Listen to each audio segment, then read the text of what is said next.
said you got something big to start with? Yeah, absolutely. So we've had a new business just opened up, MVPizza. They're an old business. They've been here for decades, and they just reopened under new management, new update of the facility. They actually have the Palmetto Middle School school board that was in the gymnasium inside the restaurant. So it's a really, really cool piece of unique history. They got all sorts of pictures of folks that are MVPs from Palmetto High School that were there hanging up on the wall. So it's a great place, not only to dine, but the ambiance, you know, being able to go in and sit down at a restaurant. People go to not only eat good, great food, but also the atmosphere. And so they got a really cool atmosphere there. I hope everybody will come out and enjoy MVPizza. I heard they got overwhelmed the first. They've been overwhelmed the first several days. They've actually had to shut down. They ran out of food. Who runs out of food? What restaurant runs out of food? Yeah. Right, but Williamston is known for doing really, really good business with restaurants. I don't know if you know it or not, but we generate over $300,000 in hospitality tax through prepared food and beverage. So if you think about that and you do the math, that's over $15 million worth of food. That's a lot of eating out. I'm convinced that people in Williamston and the surrounding area do not cook at home, other than me. I do. I'm a little tightwad, but I enjoy our restaurants too. Being able to come out and enjoy and knowing that whenever I sit down to eat that pizza at MVPizza or Raines or McDonald's or Burger King or any of our fine restaurants, that I'm also contributing to hospitality tax, which in turn allows us to put on some marvelous events that we have here in Williamston. And what other, anything else new? No new business. We had, I think I mentioned it last time, Miss Lollipop's ice cream. They opened up here across from the old Winn-Dixie in the Ace Hardware building. They're doing a phenomenal business too. They actually have a shuttle that runs through the park, a golf cart limousine shuttle from time to time that'll go out and pick up people in the park, bring them up to eat ice cream. So that's really cool. There's rumors of a big one coming. Have you got any more? There's still some rumors going out there. I can't confirm nor deny any of the big stuff. We do know Tractor Supply's pull permit, so they intend to come here. They'll be located almost directly across from Lander Library, beside Goodwill on headed into Pelzer, and what we used to call the flats. Not a lot of people remember the flats, but that's where we used to drag race back in the day, years ago. I hadn't done that in a long time, by the way. How about housing? Housing. So we got some some sticks being thrown up over on Brock Lane. I think this week is when they're starting to put up their first home that you'll be able to look at. They just put up a sign last week that says homes for sale. So we're looking forward to seeing Saratoga Oaks, Saratoga Villages come to life. And to put that in perspective too, that was property the town owned. And so we were able to dictate to the builder, we were able to go above and beyond what our local zoning required. For example, there's nothing in zoning that requires curb and gutter. There's nothing in zoning that requires a mulch trail to be put out throughout. There's nothing in zoning that requires a parking lot with 20 some odd parking spaces just for trail parking. So those are, when we own it, we can go above and beyond what zoning requires. And so us owning the Brock Lane property, that's right in very close proximity to Mineral Spring Park. We wanted to make sure that we have growth. Growth is important, but we want quality growth. And so those are some of the things. Green space, tons of green space out there too. How many other houses will be in those two together? I think there'll be a total of around 60. 30 in Saratoga Oaks, 30 in Saratoga Villages. One will be geared toward more the older crowd who is looking to downsize. They're, maybe had a very large home that wants a smaller lot, smaller home, quality of life that suits them. Mainly my age, just getting a little older. We're getting tired of push mowing 2 or 3 acres. And then you've got Saratoga Villages, which is geared toward folks who may be, their second or third home. So great location near Mineral Spring Park, near the trail. By the way, we just expanded the trail. They put down crushed run gravel yesterday, and we're expecting some asphalt to start going in very soon. That'll be a connector between Veterans Park, almost to Mill Street, not quite to Mill Street, but directly behind and across the creek from Brock Lane. The plan is eventually to actually put a footbridge across to where you can park at the trailhead and on Brock Lane in that development. By the way, completely at the developer's expense. The public can park there, walk the mulch trail, and end up going across the creek and then come on into town without having to drive a motor vehicle. If you live in Brock Lane, Saratoga Oaks, Saratoga Villages, you'd never need to own a car. You can walk to every place but a grocery store. People can walk their kids to school then from that. They can walk their kids to school, absolutely.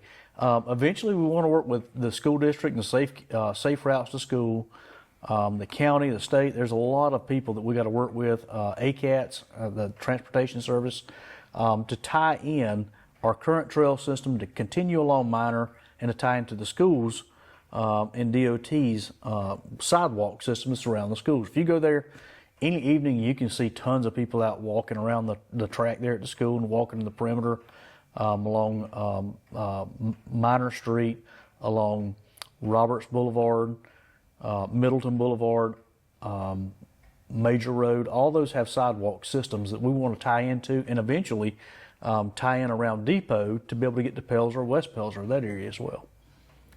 Since last time we met, y'all passed the budget. Did the budget go as you proposed? Hope everything's looking okay? Everything looked good. Some of the highlights this year, we had folks making, starting out making $13, $14 an hour. As you and I know, and the general public know, that's not a living wage. That's not something that's sustainable. One of my biggest efforts in this budget was to do a $2 increase across the board. That's lottie-dottie to everybody, with the exception of our department heads. Our department heads had a little bit of a formula that did provide them a small increase, but not nearly the amount of increase that's well deserved for those folks making $13, $14, $15 an hour. As you know, the cost of bread, milk, and everything else has went up. Eggs, Trump was supposed to fix that, and I think he got close to it. But who would know that the president directs egg prices? I went ahead and got me a hen or two just to make sure I had my supply of eggs. But with that said, we know that it's embarrassing for me as the mayor of a small town to know that my folks could literally qualify for federal benefits. We got to take care of our folks, and we're doing our best. Our council's seen that as a high priority this year, is to make sure we've got good quality folks. We want to keep and retain those folks, whether it be a police officer or the guy that empties your garbage every week. We want to make sure that those guys are taken care of. There's some benefits of being a government employee, but at the same time, having a benefit doesn't put food on the table for your family. So thankfully, our council decided and saw fit to do a $2 an hour across the board. That's the most significant increase I think we've ever seen in the town of Williamston. That at least gets us to the point where we're somewhat competitive with other jurisdictions that surround us. What were some of the other challenges that have come with growth? Because Williamston's growing. There's always challenges. The good thing is our income has increased with the growth, particularly hospitality tax, and also even our property taxes has increased. Without an actual property tax increase in the budget, we did not increase in the millage rate, but we're seeing a small increase there that's able to keep us to where we can do the small things like being able to offer that $2 increase. That makes us a lot more competitive, particularly with police. My goodness. You've been able to grow the police department. Yeah, so we're not growing anything. We didn't create any new positions, but we want to maintain what we have. We have great officers. We have great folks that are city workers. We want to keep and retain those folks. And the simple fact of the matter is, if you can go to work, at a neighboring jurisdiction and make $10,000 more a year, even with the BS you might have to deal with, you're willing to do that for $10,000 more a year. Keeping and retaining our most valuable assets, and our most valuable assets are our employees. Plain and simple. I don't care whether that's my business, Alltech, or whether that's the town of Williamston. That's our most valuable asset. And I'm fortunate to have a great team here at the town of Williamston. Fortunate enough to have a great team at Alltech, and I want to make sure they're taken care of. And of course, all roads lead to paving. How's paving looking? So our town of Williamston roads actually look pretty decent. We've just had Bigby paved. We've had 3 or 4 roads. I think we were awarded $1.2 million in Anderson County CTAX funding to pave roads. And again, they don't go very far. You think that sounds like a ton of money, which, by the way, the town has to come up with 10%, which is a, 120 some odd $1,000 that is unbudgeted. But we pull that out of reserves. Anytime we're offered the opportunity to be able to get asphalt on the ground on a city-owned road, we will jump at that opportunity. And so there's no shortage of needs in the town of Williamston, just like every other town, whether it's Honea Path or Pelzer, West Pelzer. There's no shortage of needs in roads. The biggest thing is making sure people understand that there's 3 separate roadway systems within Anderson County. You've got city roads, which are very few and far between. They're mainly your primary roads where your home might be on, residential areas, and then you've got SC 20. If you see SE in front of it, that means South Carolina. That's not our roadway. I couldn't pave it if I wanted to. Certainly don't have the budget to do that. But then if you go just a little bit out, you've also got county roads. So understanding those pots of money and what they can be used for is extremely important. People, as a general rule, just doesn't care. They just know the roads aren't paved. And I sympathize with that. I get it and I understand. But it's a fairly complex situation that the more people understand, the better off they are. Knowing that if it has SC in front of it, if you can see the sign and it's a highway number, that belongs to the Department of Transportation. Being mad and being upset at the right people is important. And how would the proposed referendum help you guys? Because I know y'all have some roads in that. Well, that's a great question. I'm glad you asked. I have been told, I haven't talked to Rusty specifically, but I've been told that the county intends to help out. We know we submitted a list of roadways to the county that the county has assured us those roads, and these are our worst roads, by the way, will get paved, whether it be through C funds providing a match or providing the money directly within a couple of years of that, them being able to build up that money. I haven't seen the plan yet, but I do know that Williamston has several roads that are important that could be included in that, that are included in that. Yeah, they're included on the referendum. So. I think they're 2 to 3 years after they start the proposed penny tax. But hey, that's important. Again, one of the biggest things several years ago, the County C Funds Committee, and I understand they want to try to stretch that dollar, their allotment that they get from the state, as far as possible. They've asked or actually required small towns like ours to do a 10% match. We've never had a paving budget, ever. It used to be the county took care of the roadways, and along about early 2000s, the General Assembly decided that if you've got a population, I think over 1,000, that you're responsible for your own roadways. Well, how do you just create that massive amount in a budget? You can't. And then we're capped by Act 388. Even if we wanted to, we still can't generate enough revenue to be able to cover those roads. So I have full faith and confidence in Rusty Burns, our county administrator, and our county council, that they would live up to their promise. And the promise is at minimum they would cover our 10% match. So that's huge for the town of Williamston. We don't have that now. We have to come out of reserves for that. And as you know, you can dip into reserves one year, but you continue to dip into reserves, that's going to be problematic. Our reserves are there for the rainy day, the 2007 through 2009, the COVID. Starts to affect your bond ratings? It does. It affects our bond ratings. It affects a lot of different things. Fortunately, we don't have any bonds out there. We have no debt. Other than our sewer plant, which was, that was entered into several years ago, at least 10 years ago now, and I think we're at least halfway through paying that down. The town of Williamston, I'm proud to say, has no debt. We don't have to go through and do tax anticipation notes or TAN notes like most jurisdictions do. We're very frugal with your money, and we do a good job at managing those money. I manage that money just like it was my home or business account. We try our best to live within our means and not overextend ourselves. Well, speaking of November elections, what offices are up for election here in Williamston in November? I don't think we have any this year. Okay. Next year, I think we'll have 2 council members open. I've got 3, whatever the rest of this year is, and 3 more years on my term. And I'm hoping somebody else will step up. That would be real nice. Well, let's talk about events. I know y'all got a lot of events Yeah. between now and the end of the So year. if you don't mind, I don't normally do this, but I'm going to look down at my notes and give you the September. We're in September now. We have September 6th has already passed, has it not? I believe it has. Yep.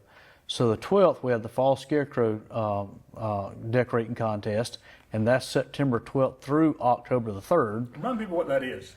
So businesses, pretty much anybody can sponsor. We do scarecrows all up and down Main Street. You can decorate. You create your own theme. If you're a business, you can create a theme. And we have some awards that take place afterwards, after October the 3rd, which is the ending of it. People are allowed to get online and actually vote on who they think the favorite scarecrow is. So it's a pretty neat little whimsical thing we do along Main Street to celebrate fall. And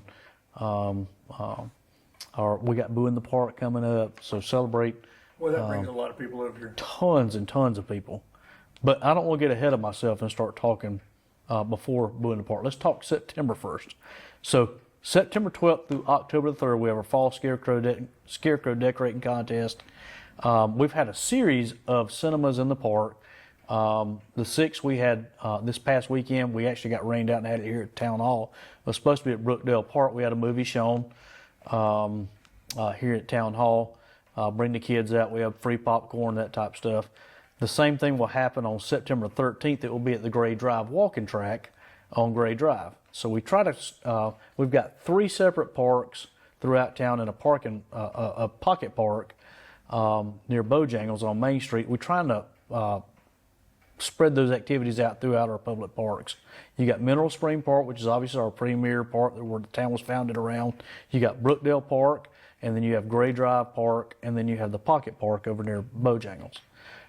So September the 20th, we have another one in Mineral Spring Park, and then the 27th, we have Williamston's United Talent Show. That'll be right here in our auditorium here at Town Hall. We've got some new curtains ordered. A lot of cool things happening. That's basically a talent show contest. So we're super excited about that. I think we're working with the Caroline Community Center with that initiative. So that'll be pretty cool. October the 4th, we have the Junk in Your Trunk yard sale in Mineral Spring Park. That'll be 7 a.m. to 1 p.m. with a rain date for October the 11th. October 7th, we have our fall pastors breakfast. So we invite all the local churches, their pastors to come in, talk about issues, have breakfast, and figure out how we can get the faith-based community involved in some of the things we're doing in town. October 18th, we have Boo in the Park. You mentioned Boo in the Park. That's a huge event. That's always something really big. We have a very long line that goes out along Main Street. Last year, we actually tried something a little different. We started at the entrance of the park and wrapped the kids around, was able to take up the entire park versus just in front of the amphitheater. Worked out really, really well. So we're expecting to do the same thing this year. That's part of Envision Williamston, and they do a really good job with it. The rain date will be October 25th. So October 18th will be Boo in the Park. The 25th will be the rain date. November gets really crazy. That's where we start decorating. As soon as the scarecrows and the Halloween stuff starts coming down, we immediately start Christmas. And people say, "Why do you start so soon?" It takes a lot of time to put all that stuff up. And this year we actually sent off our decorations that hang along Main Street.